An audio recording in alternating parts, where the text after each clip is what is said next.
বিচারগুলো যদি হতো তাহলে গতকালকের যে মব জাস্টিস সেই মব জাস্টিসটি হতো না। যে চেহারাগুলো গতকালকের ঘটনা ঘটিয়েছে সেগুলোকে আমরা সবাই জানি তারা কোন রাজনীতির পেরিফেরিগুলো বৈষম্য বিরোধী ছাত্র আন্দোলনের ব্যানারকে বিতর্কিত করার জন্য লাশের রাজনীতি করার চেষ্টা করছে, তাদেরকেও আমরা প্রতিহত করব এবং একই সাথে এই হত্যার বিচারও আমরা নিশ্চিত করে ছাড়ব। লীগের শাসনামলে আওয়ামী লীগের একটা রাজনীতি করার অন্যতম প্রক্রিয়া ছিল লাশের রাজনীতি।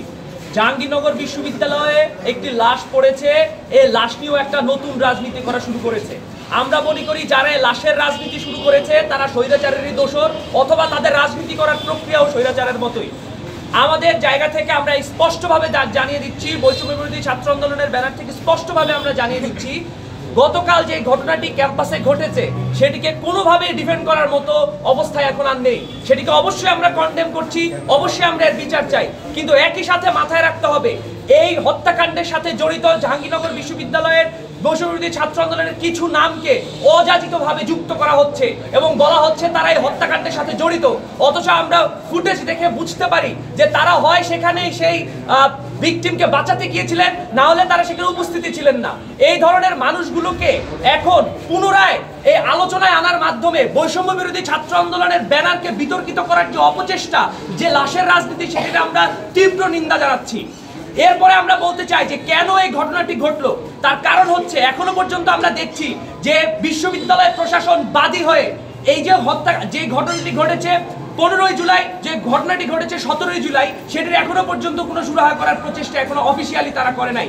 আমরা দেখছি যে সকল শিক্ষকের বিরুদ্ধে এখনো পর্যন্ত অভিযোগ আছে, এই সকল শিক্ষকরা ক্যাম্পাসের মধ্যে হাঁটাচলা করছেন, এই সকল শিক্ষকরা ক্যাম্পাসের মধ্যে আসার তোড়জোড় করছেন, অথচ আমরা দেখতে পাই যে এই বিচারগুলো যদি হতো তাহলে গতকালকের যে মব জাস্টিস সেই মব জাস্টিসটি হতো না।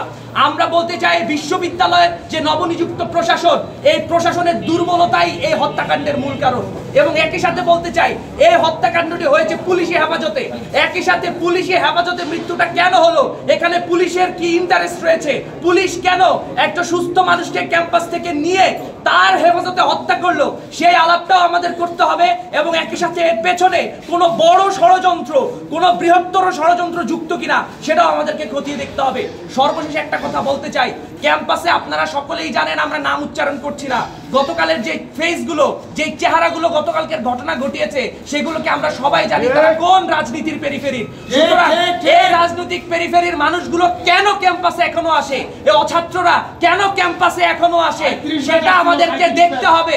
এবং আমাদের প্রশাসন থেকেই আমাদের এই জবাব নিতে হবে যে নতুন যে প্রক্টোরিয়াল টিম, নতুন যে প্রশাসন, তারা কেন তার প্রক্টোরিয়াল যেই ভবন ছিল সেই ভবনের ভিতর এই ধরনের একটা নির্দিষ্ট রাজনৈতিক গোষ্ঠীর এবং অছাত্রদেরকে ঢুকতে দিল, কেন তারা এটাকে প্রতিহত করতে পারলো না? সুতরাং যেই রাজনৈতিক দলগুলো ক্যাম্পাসে নতুনভাবে প্রবেশ করার চেষ্টা করছে, যেই পলিটিক্যাল পেরিফেরিগুলো বৈষম্য বিরোধী ছাত্র আন্দোলনের ব্যানারকে বিতর্কিত করার জন্য লাশের রাজনীতি করার চেষ্টা করছে, তাদেরকেও আমরা প্রতিহত করব এবং একই সাথে এই হত্যার বিচারও আমরা নিশ্চিত করে ছাড়ব।